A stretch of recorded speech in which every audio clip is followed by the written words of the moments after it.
주 날개니 내가 편안히 쉬네. 밤 깊고 비바람 불어쳐도 아버지께서 날 지켜주시니 거기서 편안히 쉬리로다. 사도신경. 나는 전능하신 아버지 하나님, 천지의 창조주를 믿습니다. 나는 그의 유일하신 아들, 우리 주 예수 그리스도를 믿습니다.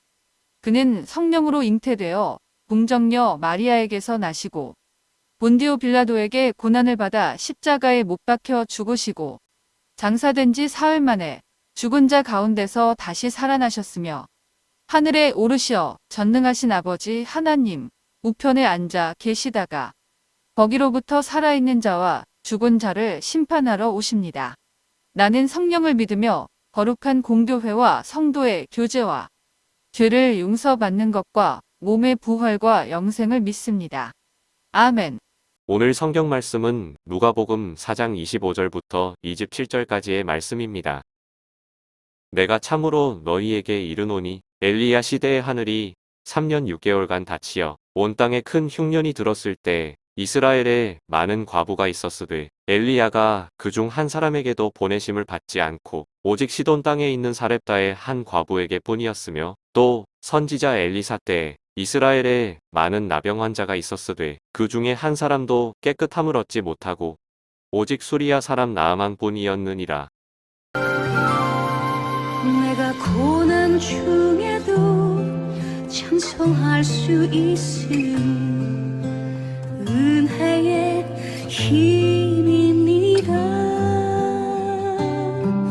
내가 실패했어도 감사할 수 있음 은혜의 힘입니다. 나를 대적하는 자 사랑할 수 있음 은혜의 힘입니다. 내게 고통 주는 자 품어줄 수 있음 은혜의 힘입니다. 주님의 은혜가 내 안에 들어오면 나는 날마다 기뻐집니다. 은혜 위에 은혜가 더하여 질수록 오직 주님만 바라봅니다. 내가 가진 것 없어도 행복할 수 있음은 은혜의 힘입니다. 낮고 천한 나에게 주의 능력 있음은 은혜의 힘입니다. 값진 옥합을 깨뜨려 헌신할 수 있음은 은혜의 힘입니다. 나의 생명 다하여 사명 감당하는 것도 은혜의 힘입니다. 주님의 은혜가 내 안에 들어오면 모든 염려가 사라집니다. 은혜 위에 은혜가 더하여 질수록 견디고 이길 힘이 생깁니다. 우리가 이 세상에 살아갈 때에 가장 소중한 것 있다면 그게 무엇일까요? 많은 사람들이 이 땅에 가장 소중한 것 건강이다 또는 돈이다 그렇게 이야기를 합니다. 건강이 우리가 최고라고 생각하지만 건강한 사람이라도 마음이 불편하고 마음이 힘들면 오래 갈 수가 없습니다. 돈이 최고라고 말하지만 많은 돈을 가지고 있다 그래서 그 돈이 편안하기는 하지만 우리에게 행복을 주지는 않는다고 하는 것입니다. 그럼 우리는 뭘 구해야 되느냐? 이 세상에서 가장 소중하고 가장 귀하고 가장 고귀한 것이 무엇인가? 그것은 바로 하나님의 은혜라고 하는 것입니다. 하나님의 은혜를 구하면서 살아가는 사람이 가장 행복한 사람이고 하나님의 은혜를 체험하는 사람이 이 땅에 어떤 일을 당해도 행복한 인생길 걸어갈 수 있게 된다고 하는 것입니다. 은혜를 입는 것, 하나님의 은혜를 체험하는 것이야말로 이 세상에서 가장 귀하고 소중한 일이라고 말할 수 있습니다. 은혜라고 하는 말을 영어로 그레이스라 이렇게 이야기를 하는데 하나님께서 우리 인간에게 아무런 대가 없이 우리에게 무한한 사랑, 독생자 예수 그리스도를 이 땅에 보내주시는 그 하나님의 사랑을 일컬어서 은혜라고 이야기를 합니다. 우리가 이 땅에 행복하고 보람되고 의미 있게 사는 길이 뭐냐? 하나님의 은혜를 체험하고 하나님의 은혜를 받고 사는 길이라고 하는 것입니다. 오늘 성경 본문에 있는 말씀, 이방 사람들이 하나님의 은혜를 받았어요. 오늘 이방 사람들의 그 삶의 모습을 바라다 보면서 우리도 은혜를 체험하고 은혜의 세계 속에서 풍성한 그런 인생을 살아갈 수 있는 저와 여러분 되기를 주님의 이름으로 축복합니다. 오늘 성경 본문은 예수님께서 공생애를 시작하시면서 광야에서 이 40일 동안 사탄의 시험을 받으시고 그 시험에서 이기셨습니다. 그리고 예수님께서 갈릴리, 예수님의 선교 센터인 갈릴리 가브나움에서 하나님의 말씀을 전하시고 그 가브나움에서 조금 내려온 예수님의 생활 터전 나사렛에 가서 예수님께서 말씀을 전하셨어요. 안식일에 회당에서 이사야 61장 1절 2절에 있는 이 말씀을 통하여 이 말씀이 예수님을 통하여 이루어졌음을 그들에게 선포했습니다. 나사렛 사람들은 예수님의 말씀에 놀라면서도 예수님이 요셉의 아들이라고 하면서 예수님의 그 권위를 인정하지 않았고 예수님의 그 말을 믿지 않았습니다. 그러자 예수님께서 선지자가 고향에서는 환영을 받는 자가 없느니라고 하시면서 오늘 성경 본문에 있는 말씀을 하시는 거예요.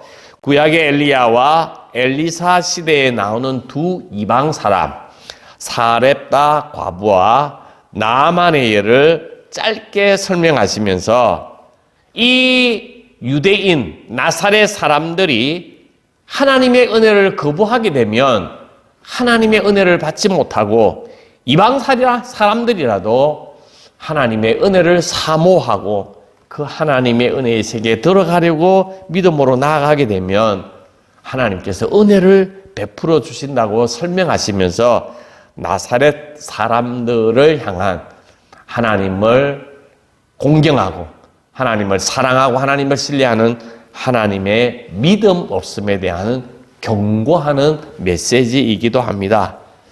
그래서 나사렛 사람들은 자신들을 빗대서 예수님께서 하신 말씀이라 하는 것에 격분해서 예수님을 끌고 낭떠러지에 끌고 와서 밀쳐 떨어뜨려서 죽이려고까지 했다고 성경은 기록하고 있습니다. 왜 하나님의 택하심을 받은 유대인들은 하나님의 은혜를 받지 못하고 오히려 유대인들이 자기들보다 못하고 짐승 취급하고 있는 이방인들이 하나님의 은혜를 받았겠습니까?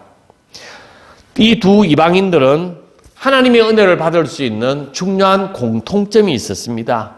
오늘 이 공통점을 통해서 저와 여러분도 오늘 이 시대에 하나님의 은혜를 경험하고 하나님의 은혜 세계 속에 거할 수 있는 저와 여러분이 되기를 주님의 이름으로 축복합니다. 첫째는 사르밧 과부입니다. 시돈 땅에 살던 사렙다 과부라 그렇게 이야기를 했습니다.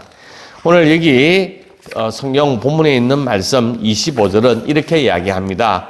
내가 참으로 너에게 이르노니 엘리야 시대에 하늘이 3년 6개월 동안 닫히 온 땅에 큰 흉년이 들었을 때에 이스라엘에 많은 과부가 있었으되 엘리야가 그 중 한 사람에게도 보내심을 받지 않고 오직 시돈 땅에 있는 사렙다 한 과부에게 뿐이었으며, 그리고 두 번째 사람은 아람 나만 장군을 예를 들고 있습니다.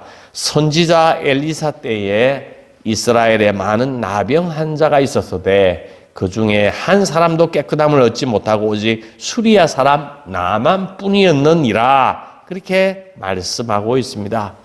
하나님의 은혜를 받은 이 두 이방 사람들의 공통점, 첫째는 뭐냐 하면 절망적인 어려움을 당하고 있었습니다.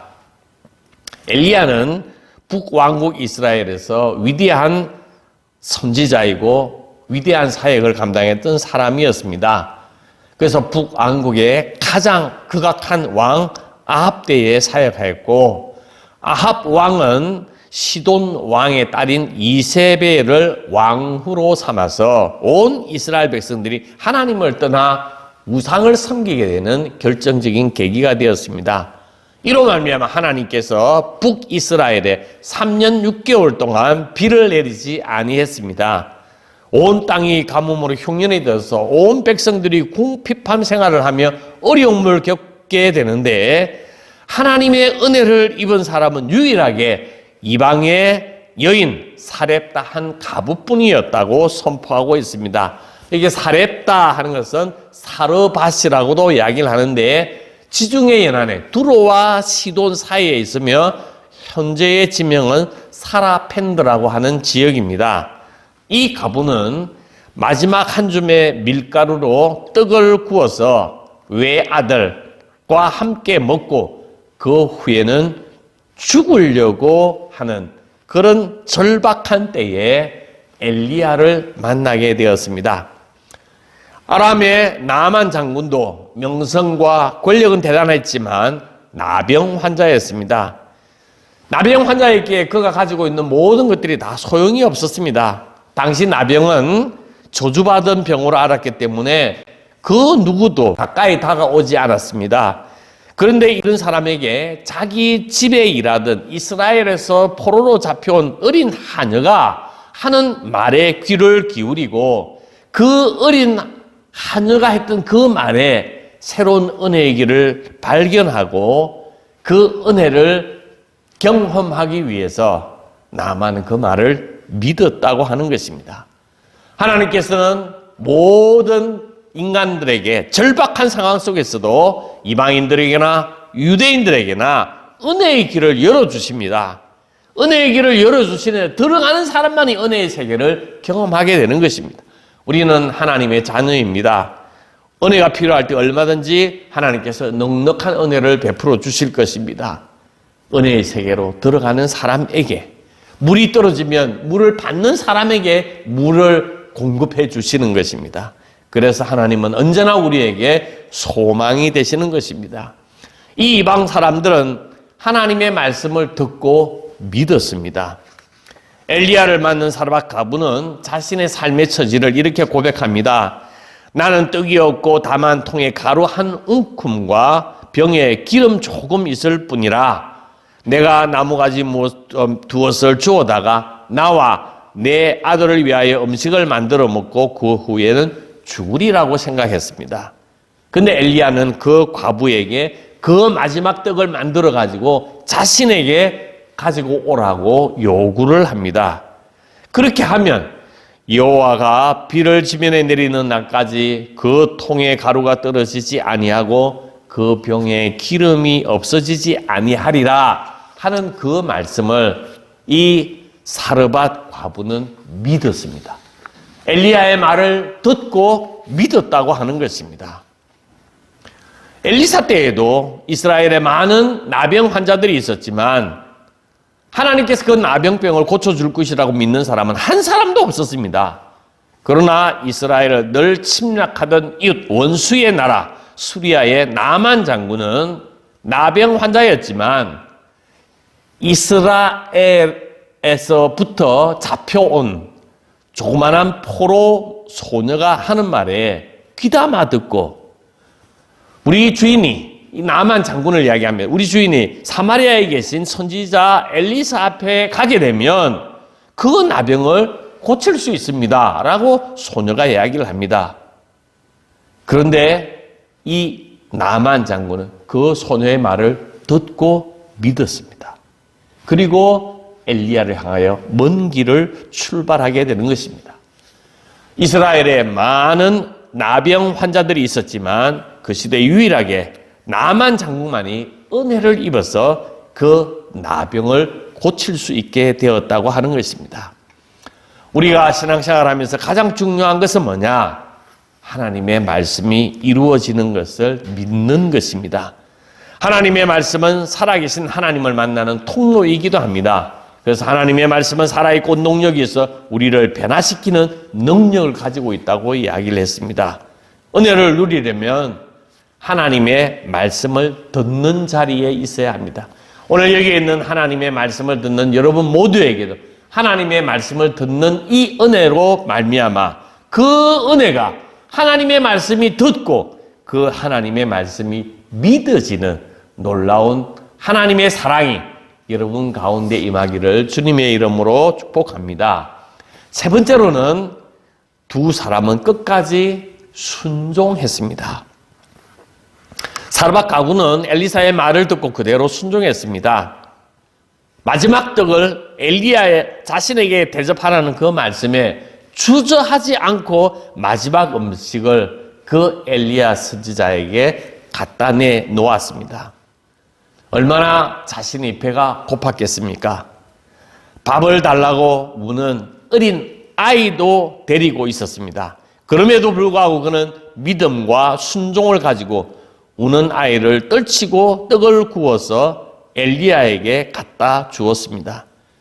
그 후에 가뭄이 지나갈 동안에 가루 항아리에서 가루가 떨어지지 아니하고 기름병의 기름이 마르지 아니하는 하나님의 기적, 하나님의 은혜를 경험하게 되었다고 하는 것입니다.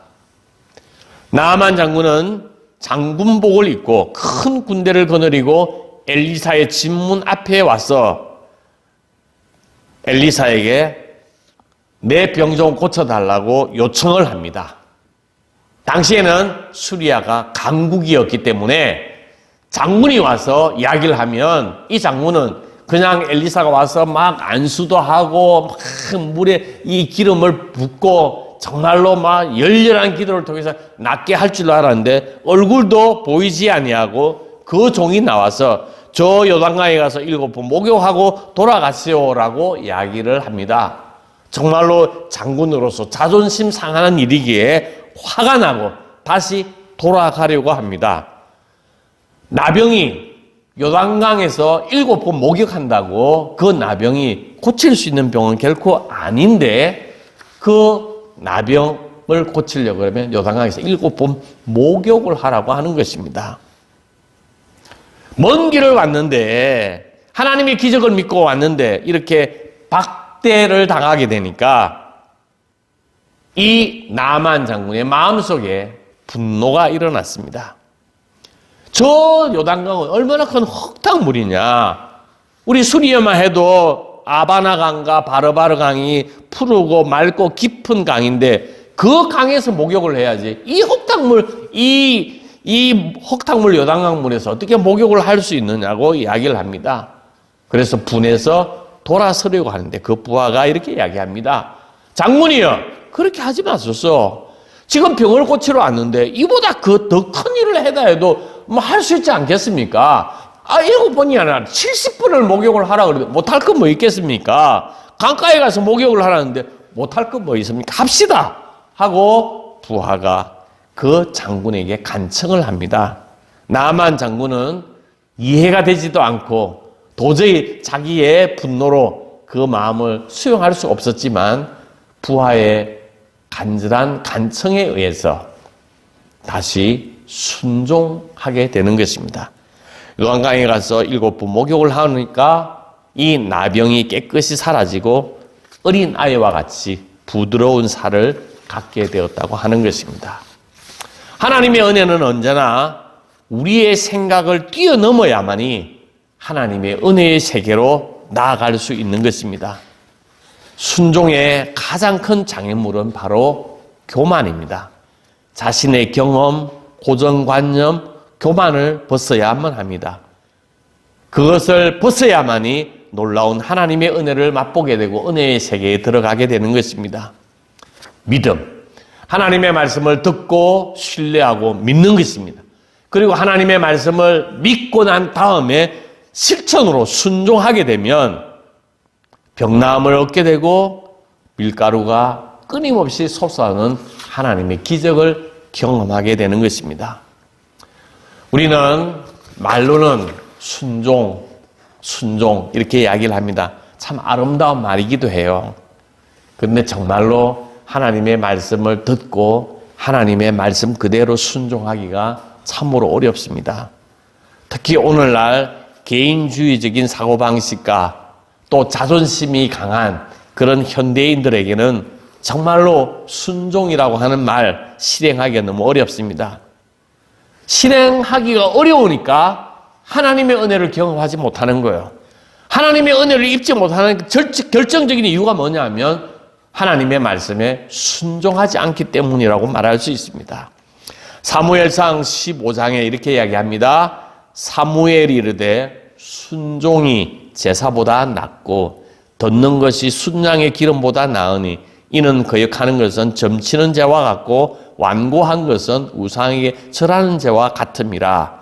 우리가 이 세상에 살면서 이 말씀, 하나님의 말씀에 순종하기만 하면 아마 우리는 하나님을 떠나지 않을 것입니다. 나는 예수 그리스도를 믿는 사람이야. 나는 매일 교회를 다녀. 나 매일 하나님 앞에 말씀으로 큐티를 해. 그렇게 한다고 해서 하나님의 역사가 일어나는 것은 그거 아니라고 하는 것입니다. 우리의 마음속에 하나님의 말씀을 믿고 하나님의 말씀을 듣고 믿어서 그 말씀대로 순종하게 될 때 하나님의 은혜의 세계에 우리가 들어가게 된다고 하는 것입니다. 순종이 있고 믿음이 있으면 오늘날도 하나님의 놀라운 기적과 이사를 경험하게 된다고 하는 것입니다. 예수님께서 공생애 중에 최초로 행한 기적이 가나의 혼인잔치입니다. 여러분이 잘 알고 있습니다. 이 혼인잔치에 포도주가 부족했습니다. 그래서 예수님께서 이 항아리 6에 물을 가득 채워라. 그렇게 이야기를 하고 채운 그 물이 포도주로 변화되는 놀라운 역사. 이 물이 포도주가 되는 놀라운 질적인 변화가 일어나게 되었습니다. 그런데 물이 포도주가 변화된 그 포도주를 먹었던 사람들은 예수님께서 행한 그 기적을 전혀 깨닫지도 못하고 알지도 못했습니다. 예수님께서 행하신 그 놀라운 은혜의 세계가 펼쳐졌음에도 불구하고 그들이 포도주를 먹고 마실 줄은 알았지만 이 포도주의 근원이 어디서 나오는지 그 기적을 알지 못했습니다. 전혀 예수 그리스도의 능력을 깨닫지도 못했습니다. 예수 그리스도의 기적을 알았던 사람은 주님의 명령에 순종하여 물 항아리 6에 물을 가득 부은 하인들은 주님의 기적을 알고 하나님의 은혜를 경험하고 난 다음에 그 하인들이 예수 그리스도를 진정으로 하나님의 아들임을 마음속에 고백하게 되었다고 하는 것입니다. 믿음과 순종으로 나아가게 될 때 하나님의 은혜를 경험하게 됩니다. 우리 이제 설 명절을 지나고 또 다시 새해를 시작하는 우리의 삶 속에 내가 올해 다른 거는 다 내려놓더라도 하나님의 말씀을 듣고 하나님의 말씀을 믿고 하나님의 말씀대로 실천해서 하나님의 풍성한 은혜의 세계, 하나님의 기적을 맛볼 수 있는 새해가 되기를 주님의 이름으로 축복합니다. 아멘.